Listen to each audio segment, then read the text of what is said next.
আজকের গুরুত্বপূর্ণ আঞ্চলিক সংবাদে সবাইকে জানাই স্বাগতম। আজ 7 জুন শনিবার। আজকের সন্ধ্যার বিশেষ খবর হলো, রাজ্যসভা ভোট, বিজেপির মনোনয়ন পেলেন কোনাতপুর কায়স্থ, অভিনন্দন মন্ত্রী কৌশিকের। বিদেশির নামে স্বদেশী নির্যাতন, আজকের ঈদে ব্যতিক্রমী প্রতিবাদ দেখা গেল আমসুর কর্মীদের মধ্যে। কালো ব্যাজ পরিধান করে পবিত্র ঈদের নামাজ আদায় করলেন আমসুর কর্মীরা। ঈদের প্রাক্কালে পরিষেবা বাদ দিয়ে মদ্যপানে মশগুল শোনায় এসবিআই ব্যাংকের কর্মীরা, ভাইরাল ভিডিও। টেট, পুলিশের পরীক্ষা সহ বিভিন্ন বিভাগের পরীক্ষার ফলাফল এবার থেকে একে একে ঘোষণা করবে রাজ্য সরকার। সব চাকরির নিযুক্তিপত্র বন্টন 10 অক্টোবর। স্বাধীন বাজারে গ্রুপ সদস্যের বিরুদ্ধে বাল্যবিবাহের অভিযোগ। আগামীকাল 8 জুন শ্রীভূমিতে এপিএসসি পরীক্ষা সুষ্ঠুভাবে সম্পন্ন করতে 163 ধারায় কিছু নিষেধাজ্ঞা জারি। বন্যার জলে ডুবে যাওয়া বিদ্যুৎ পরিকাঠামো পুনরুদ্ধারে তৎপর এপিডিসিএল। জল সম্পদে ভুয়ো নিযুক্তি, গ্রেফতার হাইলাকান্দির যুবক। 14 জুন শিলচরে লোক আদালত। এবং সর্বশেষ খবরটি হলো, বোরাকে প্রাসঙ্গিকতা হারাচ্ছে ইউডিএফ, ইউএমএফ এর প্রতীকী যাত্রা আজমলের দলের। এবারে শুনুন বিস্তারিত খবর। রাজ্যসভার আসনে লড়াইয়ের জন্য বিজেপির প্রার্থী হিসেবে নির্বাচিত হলেন কোনাতপুর কায়স্থ বর্তমান রাজ্যসভার সদস্য মিশন রঞ্জন দাস ও প্রাক্তন লোকসভার সাংসদ ডক্টর রাজদীপ রায় সহ 13 জন দাবিদার ছিলেন। এর মধ্যে রাজ্য বিজেপির সম্পাদক কোনাতপুর কায়স্থ মনোনয়ন পেলেন। তিনি প্রাক্তন কেন্দ্রীয় মন্ত্রী তথা বরাক বিজেপির পিতামহ কবীন্দ্রপুর কায়স্থের একমাত্র সন্তান। তার এই টিকিট প্রাপ্তিতে অবিজেপি লোকদের মধ্যে খুশি পরিলক্ষিত হয়। এদিকে আজ মনোনয়ন পাওয়া অভিনন্দন ও শুভেচ্ছা জানিয়েছেন মন্ত্রী কৌশিক রায়। উল্লেখ্য, আগামী 19 জুন আসামে রাজ্যসভার 2টি আসনের জন্য নির্বাচন অনুষ্ঠিত হবে। মনোনয়ন জমা দেওয়ার শেষ দিন 9 জুন। মনোনয়ন প্রত্যাহারের জন্য শেষ দিন 12 জুন নির্ধারিত হয়েছে। নির্বাচনের দিনেই ফলাফল ঘোষণা করা হবে। 14 জুন রাজ্যসভার 2টি আসন খালি হবে। মিশন রঞ্জন দাস এবং বীরেন্দ্র প্রসাদ বৈশ্যের মেয়াদ শেষ হবে। একটি আসন মিত্রজোট অগপর জন্য ছেড়ে দিয়েছে বিজেপি। অপরদিকে সব চাকরির নিযুক্তিপত্র বন্টন 10 অক্টোবর। টেট, পুলিশের পরীক্ষা সহ বিভিন্ন বিভাগের পরীক্ষার ফলাফল এবার থেকে একে একে ঘোষণা করবে রাজ্য সরকার। লক্ষ্য হচ্ছে 10 অক্টোবর সবাইকে একসঙ্গে নিযুক্তিপত্র তুলে দেওয়া। ফেসবুক লাইভে এসে এমনটাই জানালেন মুখ্যমন্ত্রী হিমন্ত বিশ্ব শর্মা। তিনি জানান, বন্যা পরিস্থিতি কিছুটা নিয়ন্ত্রণে এলেও আগস্ট মাস পর্যন্ত তৎপর থাকবে সরকার, কারণ এই সময় যখন তখন বেশি বৃষ্টিপাত হতে পারে। মুখ্যমন্ত্রী বলেন, আমরা সরকারি নিযুক্তির প্রক্রিয়াকে স্বচ্ছ রূপ দিতে সমর্থ হয়েছি। একই সঙ্গে বিষয়টিকে নিয়মিত করা হয়েছে। প্রতি বছর একই ধরনের পদ্ধতি ব্যবহার করা হবে। অক্টোবর মাসের 10 তারিখ আমরা এডিআরই, শিক্ষক নিযুক্তি, স্বাস্থ্য বিভাগ এবং পুলিশের নিযুক্তি প্রতিটি ক্ষেত্রে সফল আবেদনকারীদের হাতে নিযুক্তিপত্র তুলে দেব। এখন থেকে একে একে বিভিন্ন পরীক্ষার ফলাফল ঘোষণা হবে। প্রাথমিক পরীক্ষার পর বিভাগীয় স্তরে কিছু পরীক্ষা থাকে, যেমন ধরুন এডিআরইর ক্ষেত্রে 3য় শ্রেণীর জন্য 3টি পরীক্ষা রয়েছে এবং 4র্থ শ্রেণীর জন্য মৌখিক পরীক্ষা রয়েছে। এগুলো জুলাই মাসের 15 তারিখের মধ্যে শেষ হবে। পুলিশের চাকরির জন্য যারা পরীক্ষা দিয়েছিলেন তাদেরও ফলাফল সময় মতো ঘোষণা হবে। গোটা প্রক্রিয়াকে এমনভাবে এগিয়ে নিয়ে যাওয়া হচ্ছে যাতে অক্টোবরের 10 তারিখ সবার হাতে একসঙ্গে নিযুক্তিপত্র তুলে দিতে পারি আমরা। তিনি জানান, অক্টোবর মাসে চাকরির প্রক্রিয়া শেষ হওয়ার পর নভেম্বরেই নতুন করে একে একে বিজ্ঞপ্তি জারি করা হবে এবং আগামী বছরের জন্য ইচ্ছুক ব্যক্তিরা আবেদন করতে পারবেন।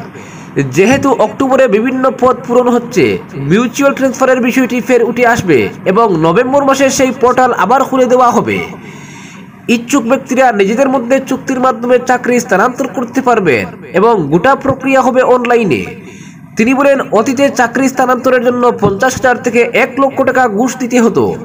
ভেবে দেখুন, আমরা যতটা চাকরি দিয়েছি, যদি প্রত্যেকের কাছ থেকে এই টাকা সংগ্রহ করতাম, আমার কাছে কত টাকা আসতো। কিন্তু আমরা স্বচ্ছতায় বিশ্বাসী এবং রাজ্যের চাকরি প্রক্রিয়াকে পুরোপুরি স্বচ্ছ রাখতে সমর্থ হয়েছি। অপরদিকে আজ ঈদ উল আজহায় ব্যতিক্রমী প্রতিবাদ আমসুর। কালো ব্যাজ পরিধান করে পবিত্র ঈদের নামাজ আদায় করলেন আমসুর কর্মীরা। উল্লেখ্য, আজ ছাড়া আসাম সংখ্যালঘু ছাত্র সংস্থার সভাপতি রেজাউল করিম সরকারের নির্দেশ মর্মে বিদেশির নামে স্বদেশী নাগরিকদের নির্যাতনের প্রতিবাদে গোটা আসামের সঙ্গে সংগতি রেখে গুড়ামারা আঞ্চলিক কাউন্সিল উদ্যোগে এবং করিমগঞ্জ তথা বর্তমান শ্রীভূমি জেলা আমচুর সহযোগিতায় দেউয়াকুড়ি ঈদগাহের সম্মুখে আমচু কর্মীরা হাতে কালো বেড পরিধান করে মৌন প্রতিবাদ সাব্যস্ত করতে দেখা যায়। আজ আমচুর কর্মীরা হাতে হাতে প্লেকার্ড নিয়ে মৌনতা অবলম্বন করে ঈদগাহে প্রবেশ করেন এবং কালো বেড পরিধান করে পবিত্র ঈদের নামাজ আদায় করেন। আজকের প্রতিবাদী কার্যসূচিতে অংশগ্রহণ করেন জেলা আমচুর সাধারণ সম্পাদক আফজল হোসেন তাপাদার, গুড়ামারা আমচুর সভাপতি শাহরুল ইসলাম চৌধুরী, সাংগঠনিক সম্পাদক শাহিন আহমেদ লস্কর, মজমুর হোসেন, লুকমান হোসেন, জাকির হোসেন সহ আঞ্চলিক সকল কর্মকর্তারা। অপরদিকে ঈদের প্রাক্কালে পরিষেবা বাদ দিয়ে মদ্যপানে মশগুল শোনাই এসবিআই ব্যাংকের কর্মীরা। Viral video. এক অবিশ্বাস্য শোনাই স্টেট ব্যাংক অফ ইন্ডিয়ার কর্মকর্তাদের ভিডিও নেট দুনিয়ায় ভাইরাল হয়ে পড়ে। ঈদের প্রাক্কালে ব্যাংকে গ্রাহকদের ভিড়ে টাসা, তখন গ্রাহক সেবা না দিয়ে অর্থাৎ কাজকর্ম বাদ দিয়ে ব্যাংকের কর্মকর্তারা মদ্যপানে মশগুল হয়ে পড়েন। মদ্যপানের এমন ভিডিও ভাইরাল হলে চাঞ্চল্য সৃষ্টি হয়েছে। ঘটনাটি বৃহস্পতিবারের। ভিডিওতে দেখা যায় গ্রাহকদের দলিল রাখার কক্ষে ব্যাংকের কর্মকর্তারা একসঙ্গে বসে মদ পান করেছেন। এই ঘটনাটি এক গ্রাহক ভিডিও রেকর্ডিং করে তীব্র ভাষায় প্রতিবাদ জানান। তিনি বলছেন, একটি কাজের জন্য মাসখানেক ঘুরতে হয়, অথচ তারা কাজ না করে সেখানে বসে মদ্যপান করছেন। ব্যাংকের গ্রাহকরা চরম হয়রানির শিকার হন এমন অভিযোগ আগে থেকেই ছিল। সাধারণ কাজে গ্রাহকরা ব্যাংকে পৌঁছলে ব্যাংক কর্মীরা নানাভাবে হয়রানি করেন বলে অভিযোগ। কোনো কাজ সহজে করেন না। সাধারণ কেওয়াইসির ক্ষেত্রে একজন গ্রাহক সপ্তাহ 10 দিন ব্যাংকে উঠতে হয়।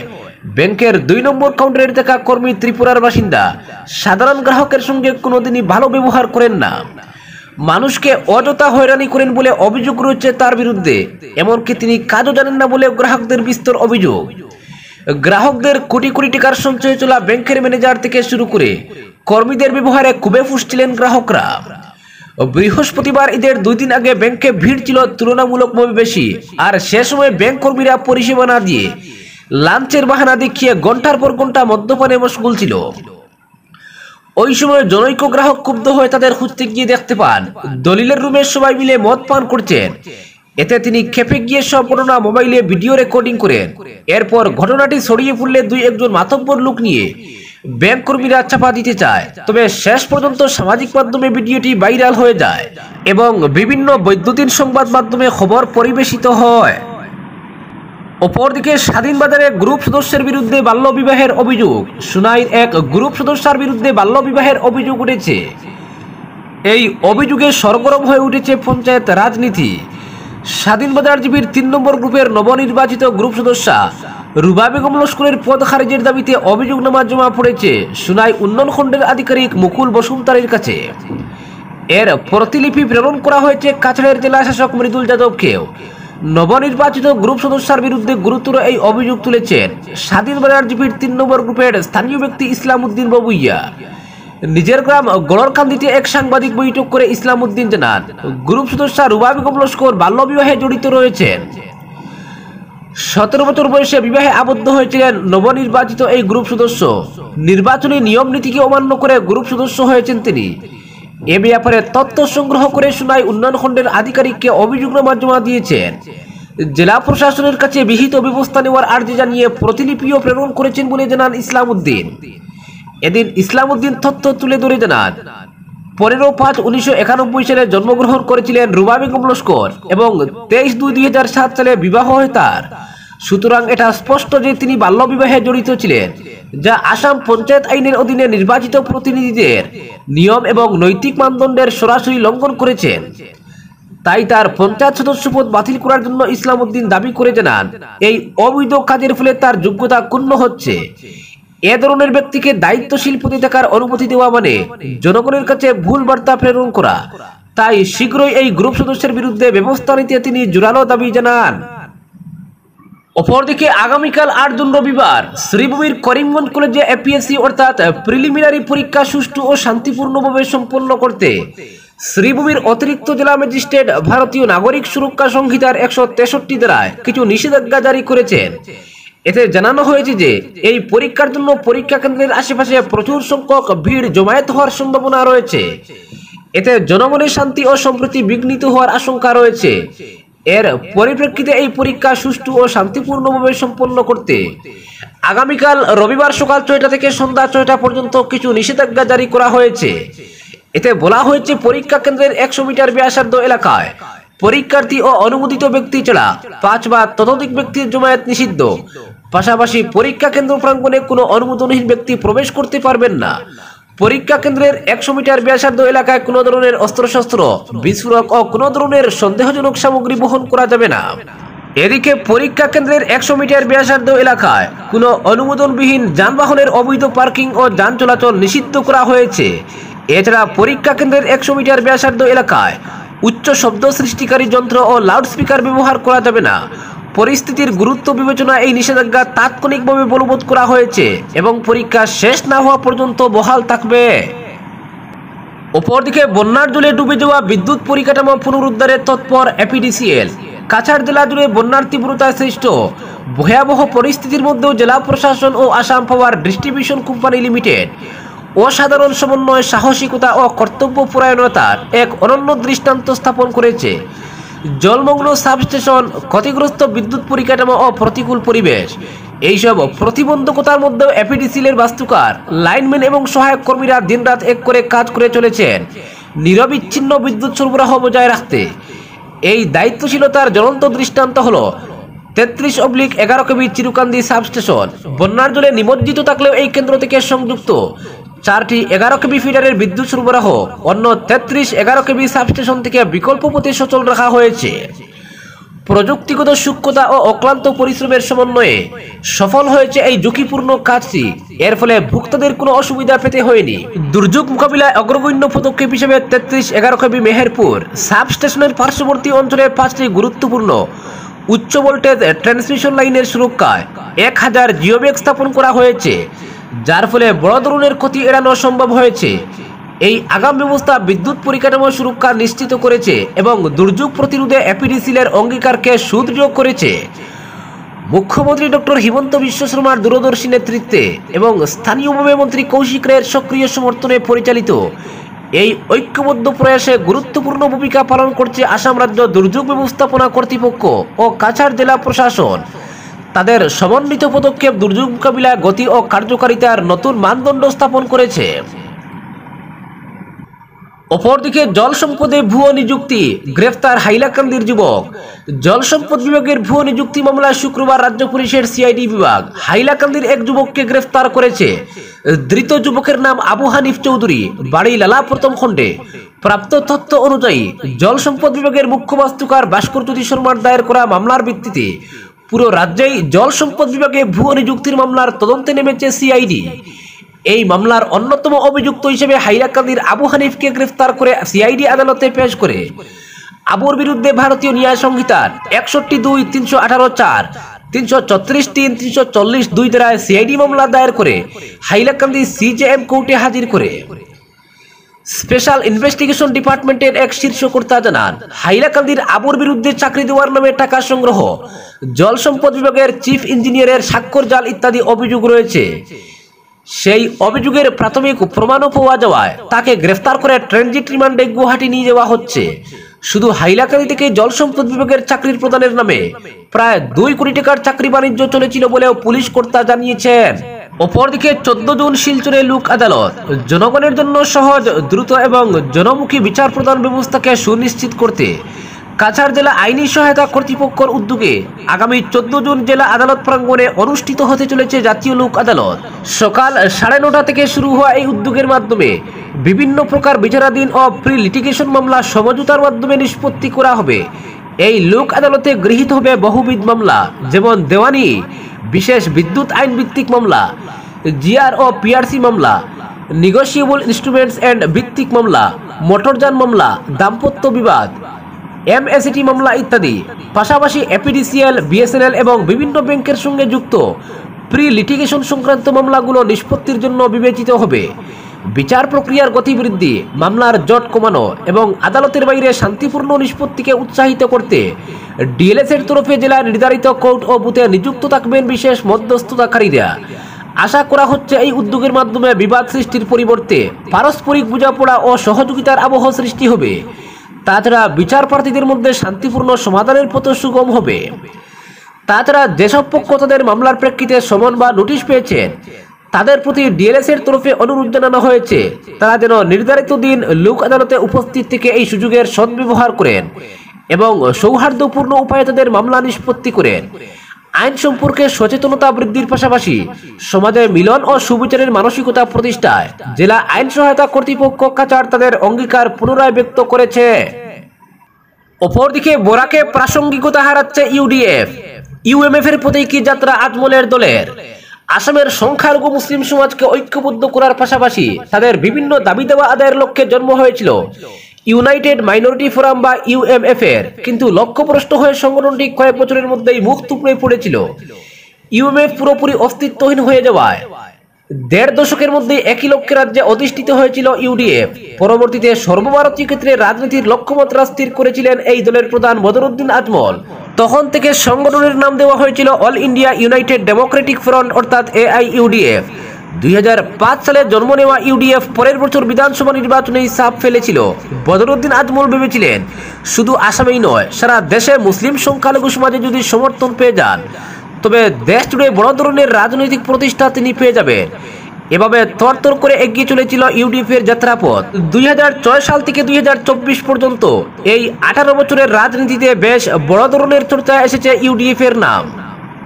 যদিও ২০২৪ লোকসভা নির্বাচনে ভোটের রাজনীতিতে কার্যত মুখ থুবড়ে পড়ে দলটি, বর্তমানে রাজ্য রাজনীতিতে ইউডিএফ যে সম্পূর্ণ অপ্রাসঙ্গিক একথা একেবারে হলফ করে বলা যায় না এখনই।